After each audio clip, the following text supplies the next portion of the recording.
여러분 안녕하세요. 안녕하세요. 반갑습니다. 네, 2024 수능 해설 강의에서 만납니다. 저는 남궁민입니다. 저는 김철회입니다. 자, 무슨 얘기부터 해야 될까요? 정말 너무너무 고생 많았습니다. 정말 고생 많았습니다. 수능 해설 방송의 총평에 처음은 그 얘기를 할 수밖에 없습니다. 진짜 고생 네. 많이 했으니까. 어제든가요, 4년 만에 마스크를 벗고 치르는 수능이다. 이런 보도를 본 적이 있는데요. 주마등처럼 스쳐 지나갑니다. 작년 수능 해설 때 우리 둘이, 그죠? 네. 그리고 재작년 수능 해설 때 그런 얘기 했었잖아요. 마스크 쓰고 시험 보느라 고생 많았다고. 네. 자, 마스크는 벗었지만 시험 치르는 일 자체는 뭐 그렇다고 해서 또 뭐 홀가분하고 가뿐하고 그러지는 않았을 것 같습니다. 그죠? 맞습니다. 하루 종일 정말 갖고 있는 에너지를 모두 쏟아부어서 정말 최선을 다하느냐고 얼마나 힘들었겠어요. 진짜 힘들었을 겁니다. 네. 고생 많이 했고요. 일단 고생한 자기 자신을 이렇게 토닥토닥 잘 위로해 주는 것도 필요하고, 그런데 이제 국어 얘기를 안 할 수가 없는데 네. 1교시가 그렇게 가뜩하게 시작할 수 있는 시험은 아니었죠. 맞습니다. 좀 1교시가 아무래도 좀 지문도 그렇고 문제도 그렇고 내가 좀 자신감 있게 잘 해결한 느낌이 들면 이어서 2, 3, 4교시 이제 좀 더 좋은 마음으로 기쁜 마음으로 좀 더 잘할 수도 있었을 텐데, 사실 1교시가 이렇게 어려우면 그 다음에 이제 시험에 미치는 영향도 좀 있었을 것 같아요. 더욱이 이제 이번 시험 같은 경우에는 이 1교시 국어 영역이 좀 상당히 어려운 편이었습니다. 맞아요. 그래서 국어가 제일 중요한 과목 아닙니까? 네. 뭐 아직은 이제 통계 자료가 나와 봐야 알겠습니다만 저희들이 그냥 예상하기로는 9월 모평이 우리 이번에 최고점의 표준 점수가 142점이었잖아요. 네. 그 정도 비슷하게 나올 것 같죠? 맞습니다. 네. 지금까지 여러분 수능이 정말 많은 해를 이제 치른 것이었는데 많은 그런 수능에서요, 표준 점수 최고점이 국어가 140점 넘은 게 정말 드물어요.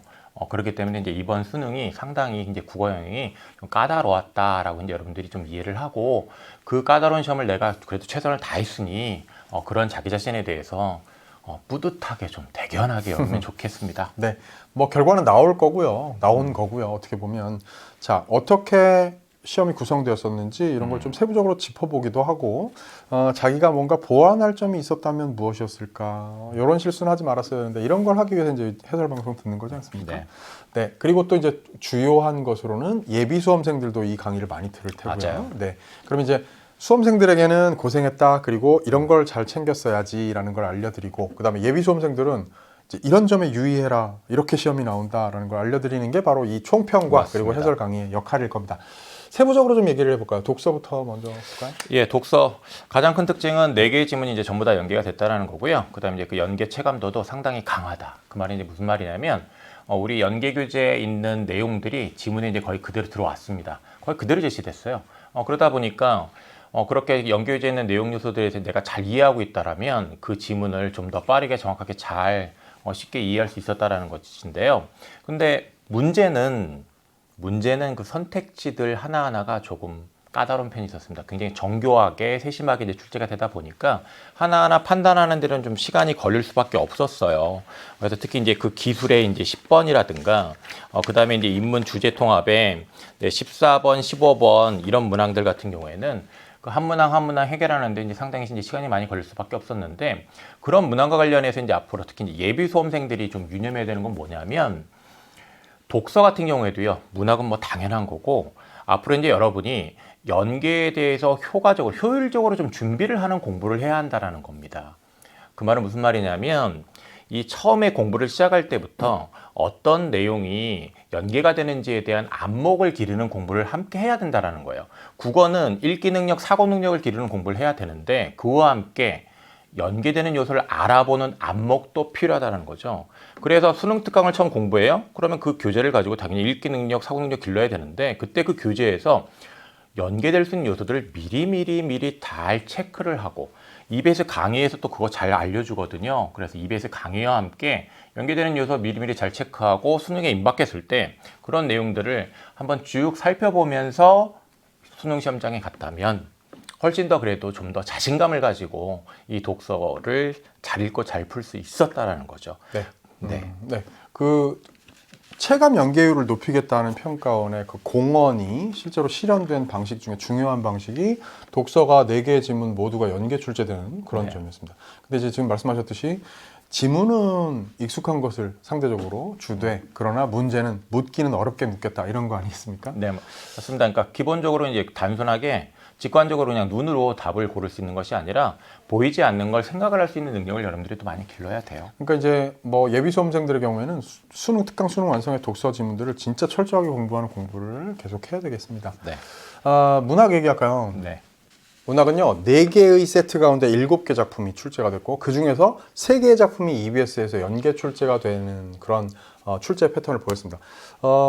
4개의 세트가, 첫 번째 세트는 수능 완성에서 연계 출제된 작자미상의 김원전이었어요. 근데 김원전에서 연계 출제를 할 때, 아까 독서 뭐 뚜렷하게 4개 연계 말씀하셨지만, 고전 소설을 연계 출제하면서 중략 이후의 부분은 수능 완성의 지문하고 똑같았습니다. 그러니까 익숙한 작품에 익숙한 지문을 그대로 출제를 하는 방식으로 상대적으로 조금 쉬웠다고 말할 수 있을 겁니다. 뭐 작품 자체가 지하국에 들어가서 아귀와 싸우는 흥미로운 내용이라서 학생들 공부할 때 재미있었던 그런 작품이고, 그다음에 두 번째 세트가 갈래 복합 지문이었는데요. 현대시 두 편, 김종길의 문과 정급별의 가지가 담을 넘을 때, 그리고 다의 유한준의 이즘을 논함이라는 고전 수필로 출제가 됐어요. 요게 나 작품에 해당되는 정급별의 가지가 담을 넘을 때라는 작품이 EBS 수능 특강에 연계 출제된 작품이었죠. 되게 저는 반가웠던 게 제가 집필했던 세트에서 연계 출제가 됐습니다. 그래서 제가 고른 작품, 열심히 문제 만들었던 작품이 수능에 떡 출제돼서 되게 기분 좋았고 또 반갑고 그랬습니다. 보람도 느껴지고요. 자, 그런데 거기에 다 글이 특히 읽기가 굉장히 까다로운 글이었습니다. 그러니까 어떤 그 과거의 작문 관습이 오늘날과 사뭇 다르다 보니까 그 논리적인 그 흐름을 따라가는 게 굉장히 복잡한, 더군다나 시간이 제한되어 있는 수능 상황에서 그런 글이다 보니까 굉장히 어려운 문제들, 까다로운 문제들을 많이 만났을 것이고, 자, 23번, 25번, 27번 이런 문제들을 대표적으로 여러분들이 어려워했을 것으로 생각됩니다. 자, 해설을 통해서 제가 자세히 설명해 드리기로 하고요.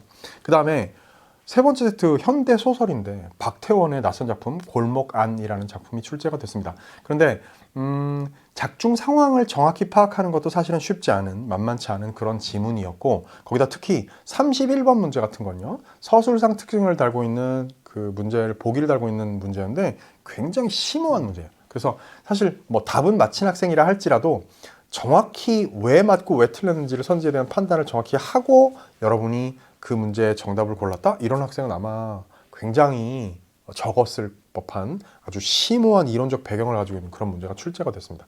마지막에는 고전 시가가 출제됐어요. 그래서 이제 가사 하나 또 연시조 하나가 출제가 됐는데, 가사는 김인겸의 일동장유가가 수능 특강에서 연계 출제가 됐고, 또 특히나 앞부분이 중략 이전의 부분이 수능 특강에 있는 대목과 똑같았습니다. 그러니까 이것도요, 봐요. 고전 소설에 이어서 고전 시가 역시 뭐 현대 시는 마찬가지, 뭐 무조건 똑같은 거고요.